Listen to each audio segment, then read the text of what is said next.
Right, so hello viewers and welcome to Industry Empire.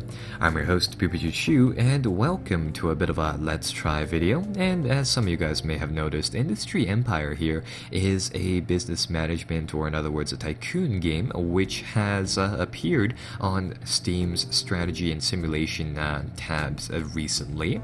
And with that said, I took a look at it. I thought it was highly promising and looked fairly polished, so here we are, we're doing a bit of a video preview, really just taking a look at the game and seeing what it has to offer, because I mean at the same time it was kind of priced a little highly at 25 US dollar for what it's worth there.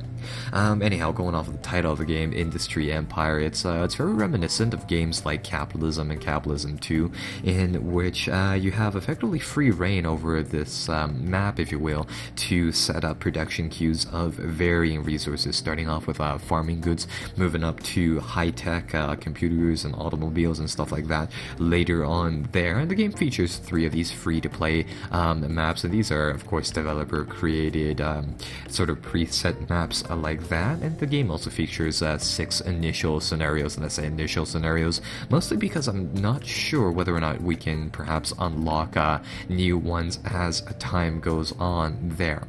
So anyhow, I think we'll just check out the game inside the free play. We'll start off one of the maps here, and the game loads incredibly fastly, and well, we can get down to business by building our new empire here in one of the things that we want, or one of the industries that we want to focus on. So, starting off, I mean, you get this lovely map of varying different things. We have a few ruins here of what seems to be like, yeah, a little aqueduct there. Have some trains moving all across the map. Nice, lovely roads. And across this map, you'll find, first and foremost, if I pull up the global view, a few of these market central locations, like these stations here, and a few of these smaller towns and stuff like that. Going forwards from there, I think we'll just set up near one of these local towns, and we'll really get busy by building up our empire going from there.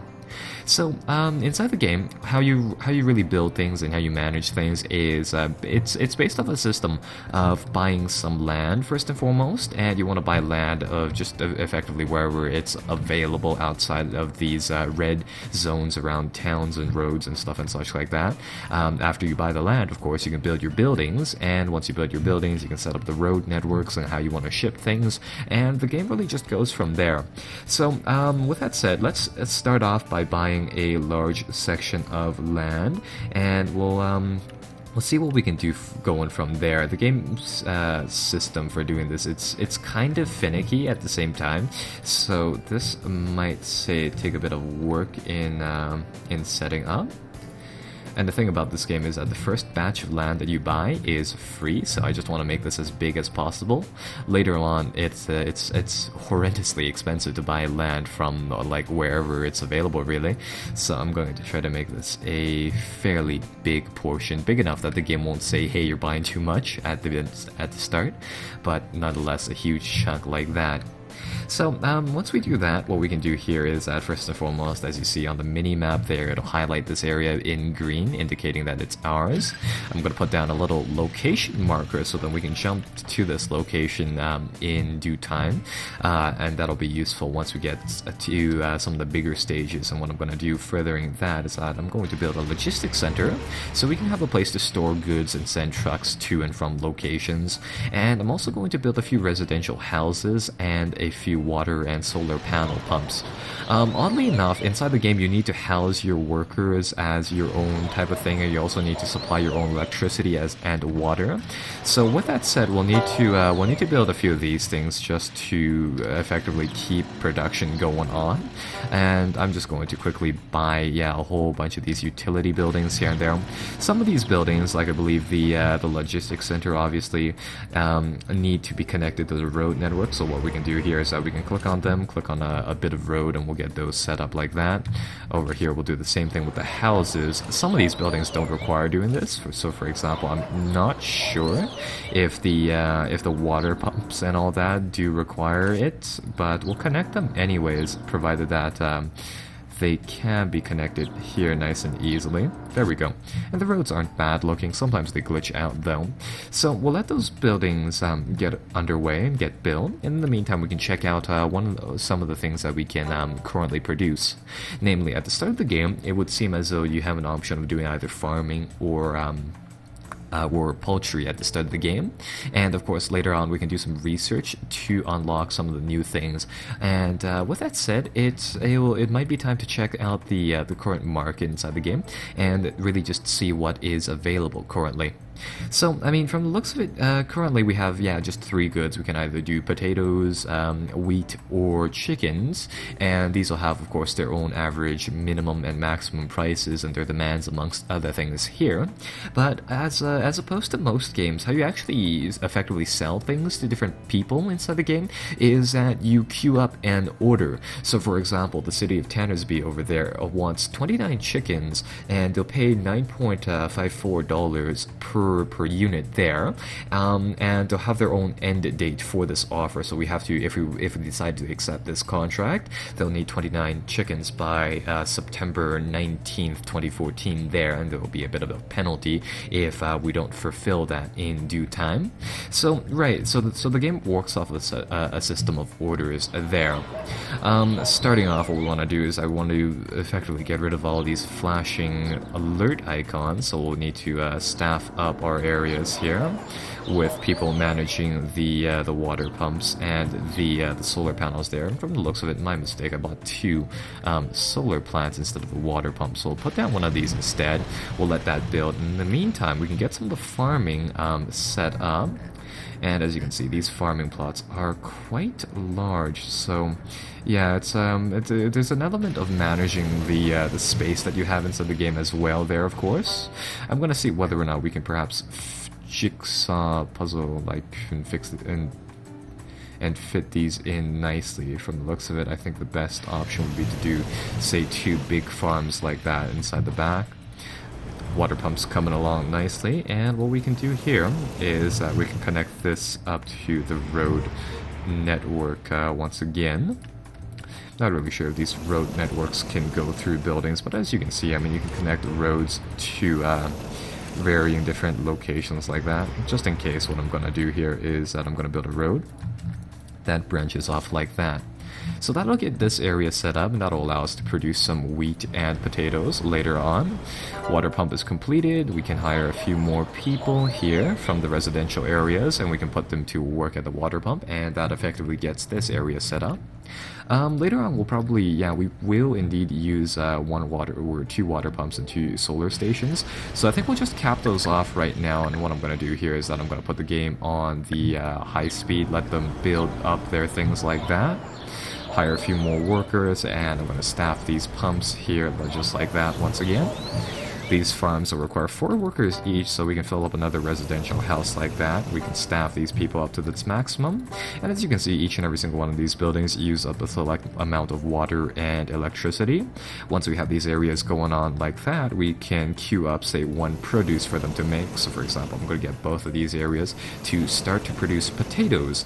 Depending on how many people you have staffed up inside these areas, they'll have a production speed of every few items per hour. So yeah, that'll get the production doing its own thing in a bit of time like that. And in the meantime, we can get a few more workers, get 2 inside the logistics center here. We can buy 2 trucks, 2 farm trucks, and then we can get on with shipping stuff in just a few moments shortly. Right, so that is pretty much the basics of the game. The reason why we don't want to, say, buy more workers than what we use right now is mainly because the idle workers do, of course, take up some wages, and it also costs a select amount of money to fire them as well. And like I said, I mean, the game is pretty highly polished in the graphics department. These are some absolutely wonderfully looking farms and buildings and stuff and such like that. So, going forwards from there, these areas will just passively produce goods as time goes on. I'm going to check out the city over here, and it is indeed the city of Tannersby. So, what we can do going from there is we can check out what goods they want, and evidently they want a lot of potatoes, which is good for us. And I think for our first order here, we'll queue up this one, the order for Yeah, 140 potatoes, which will end on the 13th. Currently it's the 2nd, so there will be quite a bit of time to fulfill that order, although they do indeed pay, say, a tad less than the other one. So what we can do is that we can queue up that order. I can get the game to fast forward for some time, and as you can see, the game is measured in its current time by hours, and it's also measured by the date in individual days instead of, say, something like other games which will measure it in months. So it's a bit smaller scale like that. And the neat thing about the dates is that it'll actually give you a weather report in along with that, and this will indeed affect how much produce that you make inside these areas. And in the meantime, we fast forwarded a good 3 or so or 4 days there. And with that said, we've accumulated right around 130 units of potatoes inside each and every single one of these farms. And yeah, that actually puts us slightly, that effectively fulfills that potato order there. So I think we'll grab the other one as well. And let's see. A few other ones as well here, so we'll grab all of the potato orders because from the looks of it we can fulfill them really fast like that. And what I'm gonna do here is I'm gonna speed the game up to the 10th. Some of these oddly enough, the game has this it has this meta thing going on where you'll find a whole bunch of these different bonuses just off of the map here, and there'll also be a skill tree here where you can pick up a whole bunch of perks for your workers and stuff like that as well. So recently, we've been producing a lot of potatoes, so now what we can do is that we can handle the shipping of these goods now that we have these orders for the most part fully fulfilled. Taking a look at it, these 2 top orders are the ones that we need to fulfill first. So what we can do here is that we can schedule a building that we want to take the goods from, a good first and foremost that we want to take that we want to ship. We can schedule a truck to take it, and we can set the quantity that we want. So we'll do 140 units, just enough to finish that order there. And provided, or rather, if these orders are some sort of extended order, we can also automate a task so that every such and such hours the truck will automatically do it, and we can set up a task like that. So that should complete the first order on one run like such. And with the second order, we can just queue it up like that, and this will set it up as well. And you can have multiple trucks doing one order at one time, though one truck can only be scheduled to one thing at one time. Right, so these vehicles will just start up their routes, and as you can see, they're doing their thing. They are going to and from the farms, and now get a lovely little 2-truck convoy shipping things to the market here. And of course, you had to maintain the trucks and all that. You might want to replace them later on once they get a little too bad in condition. And well, these things will just gradually do their thing.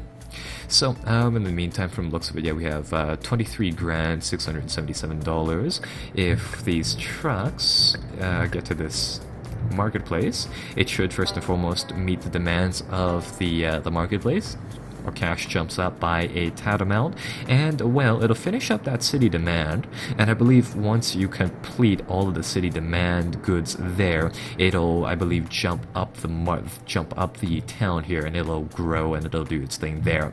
So currently, our markets, or rather our potato biz here, is supplying a good amount of those resources for the time being. And with that said, let's move into a few other markets. On second thought, I can probably restructuralize one of these farms to producing wheat instead of potatoes. So we'll do that, and I'm gonna build, say, 2 chicken coos. These chicken coos will produce, I believe, 1 chicken per hour, or no, 1 chicken for 3 hours if we hover over this, and they'll take 2 workers. So we'll get 2 of them built like that, and seeing as how we have this neat little bonus here that'll allow us to build things a bit faster, in the meantime, it'll just do its thing there.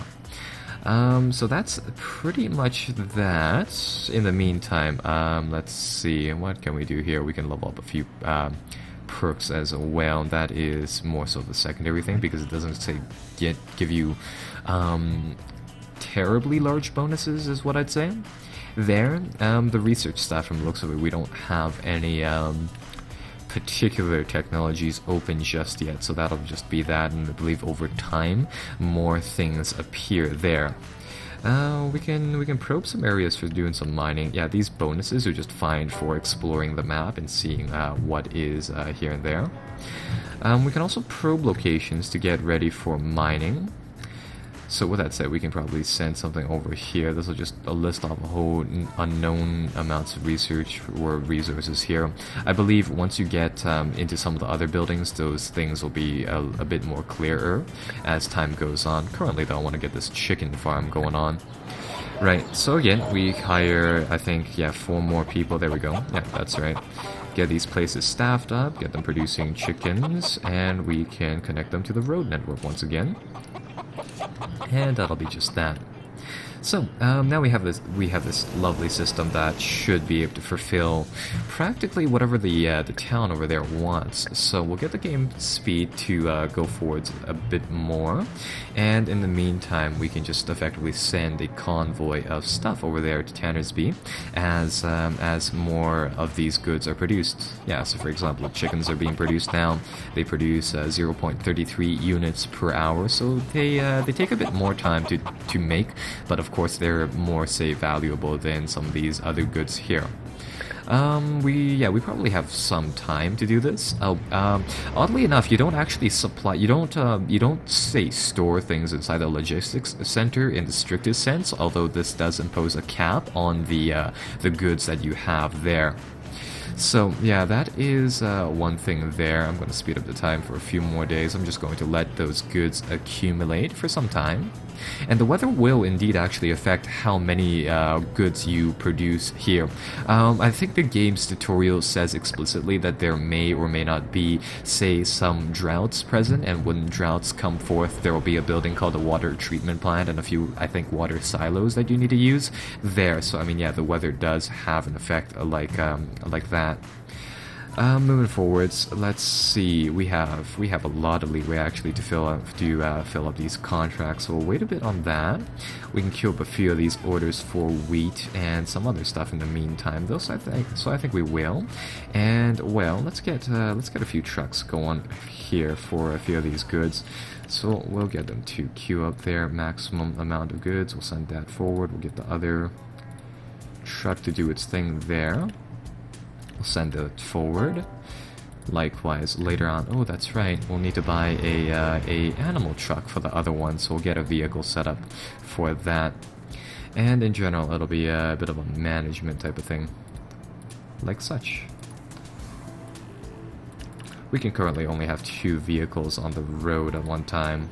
At least I believe that is how we do that. Oh, and from the looks of it, we leveled up to level 1 here. And from doing that, we managed to... Oh, actually, yeah, this is a portion of the game that I hadn't noticed until now. There's a leveling system inside the game. I wanted to talk about that a bit later on, but again, it just factors into the element of these skills and this persistence type of thing going on, but evidently it also unlocks a few other buildings as well. So anyhow, I think we'll end off this part of the video here for now, and we'll be back in due time, checking out a few other elements of the game as well, after a short break. So in the meantime, be sure to like and subscribe for future videos. Bye bye till bye bye till then.